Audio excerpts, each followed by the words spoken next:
আয়াত ১৯৪ الشهر الحرام بالشهر الحرام والحرمات قصاص فمن اعتدى عليكم فاعتدوا عليه بمثل ما اعتدى عليكم واتقوا الله واعلموا أن الله مع المتقين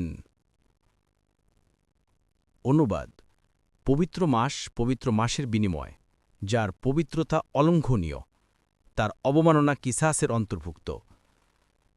কাজেই যে কেউ তোমাদেরকে আক্রমণ করবে তোমরাও তাকে অনুরূপ আক্রমণ করবে এবং তোমরা আল্লাহর তাকওয়া অবলম্বন করবে। আর জেনে রাখো, নিশ্চয়ই আল্লাহ মুত্তাকিদের সাথে রয়েছেন। সাহাবিগণের মনে সন্দেহ এই ছিল যে অশহুরে হারাম বা সম্মানিত মাসসমূহে কোথাও কারো সাথে যুদ্ধ করা জায়েজ নয়। এমতাবস্থায় যদি মক্কার মুশরিকরা যুদ্ধ শুরু করে তবে তার প্রতিরোধকল্পে কিভাবে যুদ্ধ করব। তাদের এ দ্বিধা দূর করার জন্যই আয়াতটি নাজিল করা হয়েছে।